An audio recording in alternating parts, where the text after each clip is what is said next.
Is 7:41, a Newstalk Sauga 960 Raw, Mike Richards, as we continue to dig ourselves out of the snowfall. Normally in the show, we're digging ourselves out of something else, but usually that's self-inflicted. As I said yesterday, in shocking news here this morning, I'm sure for the audience, as I was explaining how often I was shoveling yesterday. That's shocking in itself, but the fact that I had let my bar go without rye, and so when I thought the reward was coming, there wasn't one. And I go back to my Irish heritage when the potato famine struck, and it was tough for them. I'd liken it to that yesterday with no cocktail to I know I didn't mean to bring everyone down just before we got to Zale, but again, we talk about perspectives and things that are preconceived. I know everyone's upset over this news this morning. For God's sakes, give that man some rye. Can we get the choir in to sing? Is Bob Geldof around? This is very fascinating. Zale Mednick, who's going to join us here, he's the host and creator of an award-winning Preconceived podcast. And the thing about the book that we're going to talk about, when people want to challenge what we believe are conventional isms or thoughts, we have certain trains of thought that we've grown up with that are considered to be the norm, and they go without question. And I'm looking at all the different subjects and things they've tackled on the podcast, and there's one called the pet paradox, which I think is interesting because it talks about how we see animals sort of on one side as the pet and the other side on a menu. And it goes back to one of my favorite Dennis Leary bits where he talks about this. He said, we divide the animals into the cute, friendly ones. For instance, he goes, hi, I'm an otter. I got cute little hands and I can go swimming. You can see me do tricks in the zoo. And they go, that's great. Go to the zoo. The cow goes, hi, I'm a cow. No, you're not. You're a baseball glove. Get in the truck. You're a T-bone steak. Get in the truck. And it's just to question certain things sometimes in this day and age, in this climate, is rare. It's something that we should actually cherish. And yet, to think otherwise and to go against the grain or to challenge something is something that we do very little of. In fact, go a long way to make sure that other viewpoints aren't talked about. And that's why I think the book is incredible. And we bring Zale on this morning. Good morning, Zale. Good morning. Thanks for having me. Excited to chat about all things preconceived and potato famine, even if that's where you want to go.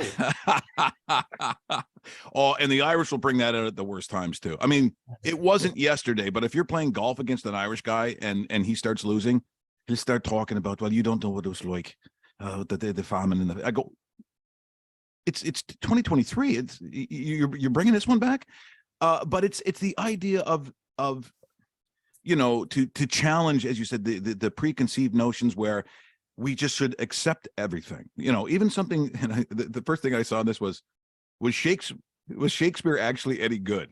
In certain circles, if you were to bring that up, they're like, well, is Shakespeare? I mean, we're talking about Shakespeare, fine, but is it really as good as we think it is? And there's a lot of things in that category, like old movies. People just, old movies were better, old this or that, and then you watch an old movie, you go, yeah, I don't know if it was that good. Was Casablanca that good? I don't know, and I love the thought that you have also made a change in your life that was significant to be a doctor. I just saw an interview in looking at this, and I went back, I saw an old interview with Phil Donahue, had Neil Diamond on. And this is like circa like 1993 or something like that. So his hair was in full Neil Diamond, excellent hair. And Phil is going, so you were going to be a doctor? How close? He goes, well, I was about a week away from becoming a doctor, but I decided to sing instead. And I was like, well, thank God he did that. That's a tough decision. You made a decision like this too. Yeah. So, I mean, that really dovetails well into why I started Preconceived. I mean, for me, one of the biggest preconceptions in life is kind of the path we take. We're from a young age kind of told about this preordained path that, you grow up with a certain education. You grew up in a nuclear family, and obviously a lot of this has changed and become more liberal with time. But then you go to college, or you have a work experience, and then you have a monogamous relationship, and then you get married, and then you have a stable career, and then you retire, you have grandkids, blissful retirement, etc. And for me, my path was fairly, I don't want to say preordained because I chose to go into medicine, but once you make that decision, it was like a 12-year course. So for me, when I was finishing my medical education, I thought to myself, I don't want this to define me. And I always had other interests. And I sat down with a list, a pen and paper, and I said, what are a few other goals I've had in my life? And a podcast was one of the ones lower down, but I thought it was feasible to do. And I just thought that doing a podcast was something different that I could do to kind of make sure that I don't get stuck in that 9-to-5 medicine. And then in terms of the theme, I thought, well, that really fits with where I am in life, and that I don't want to just follow that preordained path. And there's nothing wrong with following that preordained path if that's what you want to do. But for me, I wanted to make sure it was a conscious choice, and embarking on this project really felt like it fit with that notion. Well, and we should also tell the folks here today who will be listening and seeing this as well, that this is not a show where you have how would I put it, where you're giving advice. This isn't taking a subject and then filling in the blanks on your particular viewpoint or bias. You have people from all walks of life, and you basically do what? How would you explain the topics in not giving advice? Yeah, so I I don't feel like my advice is particularly special to give, you know? I mean, I give advice to friends, friends give advice to me, but I mean, in this platform, I'm really just trying to open my own eyes and open the eyes to the audience. There's so many topics, and the array is so different. I mean, you talked about like Shakespeare, and then there's an episode on having kids. There's an episode on regretting parenthood. There's an episode on a serial sperm donor. And it's not my job to give advice. I feel like there's a lot of people giving advice out there in society, and that's fine. But for me, it's just about trying to really delve into somebody else's perspective. Listen, there's obviously opinions I don't agree with guests that I have. Sometimes I agree more. Sometimes my opinion does shift and my preconceptions are shed. But to me, the goal is just to understand a little bit better, look at a perspective that I hadn't otherwise considered. But I don't really think the audience needs my opinion. And in the vein of preconceived, I think that it would be almost silly and defeat the point if I start giving, well, no, here's my thoughts. Here's what I think the truth is, because everybody's got their own truth, so to speak, as cliche as that sounds. So it's really not a prescriptive podcast where the goal is, this is how you should live your life. This is what you should think. It's more, this is what other people think, and maybe you've never thought about it before. I had somebody who was pro-life on the podcast, for example, and I'm not pro-life. I'm pro-choice. But the whole point of that episode was, okay, many people think people who are pro-life are bigots or monsters, and it's a really, really awful thing. And while I'm pro-life, while I'm pro-choice, I know that there's more to that in many cases. And I wasn't trying to convince this guest to think differently or to convince audience members. It was just, okay, let's try to get into your mindset. That's fantastic. I mean, I'm almost crying listening to this, because it's what, Zale, we don't have anymore. We don't have debate. We don't have discussion. It's, if you don't agree with my viewpoint, then terrible words come up. You know, if you're on one side or the other, and this is a very divisive society on both sides of the border that we live on, and sometimes the leaders of these countries perpetuate it even more. I mean, it feels like everything in life now is a 50-50 argument, and you can't, or you refuse to see the other side of someone else's viewpoint. It's very disappointing. There's nothing more disappointing, or nothing will suck the life out of you quicker than going to Twitter, because this war that goes on and the things that people say about each other, they will fight about anything. They will fight about it. I said, you know, you could put a picture of a cotton ball and a piece of straw, and someone's got something to say about it. Oh, I see. So what you're saying is, I'm like, how are you getting this from what some, there's a Facebook page I have called Full English Breakfast, right? And so it's the kinds of breakfast they serve over in England and they serve in Ireland and Scotland. So these people put pictures of their style of, or where they had it at a restaurant and one they've made. The pissiness and the anger and the meanness that comes out on these people's breakfast. I'm like, this is where we're at. And it seems like again, that's the extreme. But then you get subjects, and this one to me would be very volatile in terms of the reaction, is on page 89, Selling Sex, where a social worker tackles the preconception that sex workers are typically coerced into the trade. And so I wouldn't know anyone on the planet, including myself, that wouldn't think that way, that wouldn't think that, yeah, well, of course, that's what we understand. But the fact that that viewpoint would be challenged by someone who's in that, we're not social workers. We probably, almost all of us, don't deal with anything even remotely related to this topic. And yet this would push people's views, I'm sure, or their comfort level, which I think is the point of the book, the point of the podcast. Yeah, I mean, it's so taboo, a lot of the topics. And I think that one of the misconceptions in society, which is unfortunate, which is exactly what you're talking about limited conversation, is that acknowledging and trying to understand the other viewpoint is often seen as acquiescence and agreement to the other viewpoint. And those are two different things. You can acknowledge and try to understand the other perspective. It doesn't mean I agree with it. And maybe I do agree with it a little bit. Maybe it's gray, like most things in life, right? With sex workers, you know what? Yeah, that my gut instinct still, despite learning a lot, is I probably wouldn't want my kid to become a sex worker. You know, even though on the podcast, I understood the arguments of why somebody would go into sex work. But just being aware of my own preconception helps. It made me more empathetic towards sex workers, and also in a way made me not victimize sex workers as much as I used to. But there's nothing wrong with having these conversations.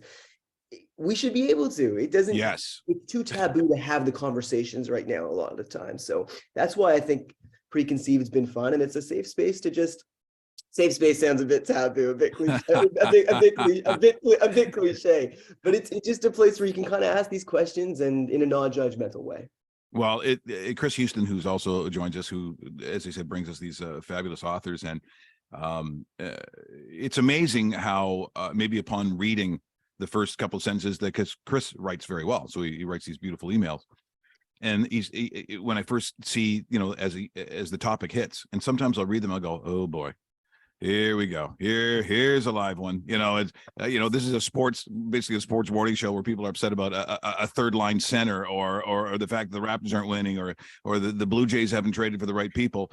And then as you read it, and of course by the time the author comes on, and then as people, I'm sure, are listening here this morning, this is not only fascinating stuff, Zale, but badly needed in this world. People like yourself, the kinds of thought process. And so, Chris, this is, we have a lot of great authors, but this to me almost makes me feel good about it. Maybe there's a chance for the world when you meet people like Zale. I'm really thoroughly impressed the book, and I'm so glad that you brought Zale to us. Oh, it's my pleasure. Mike, there was some time there between Christmas and New Year's where I wasn't shoveling the driveway. And I did have some drinks handy, where I had some time to check out podcasts. And I actually discovered Preconceived through the book, where Zale's actually got, he's been doing the show for 3 years, almost 200 episodes, and he gathered up 50 of the best guests and said, listen, you were great on the show, could you write me a small chapter for this book? So the book is this extra, it's like bonus content at the end of the DVD, where everyone gets to go a little bit deep dive. Zale, I do have a question for you. Did you, in all of these episodes, nearly 200 episodes, did you have like a particular favorite that you kind of went in? It's kind of like Mike's show, you go in thinking one thing and you end up leaving thinking something else. I mean, that was obviously the point, but did you have one that particularly stood out for you? I mean, there's many, but I will limit it to one because we're on radio and you asked for one.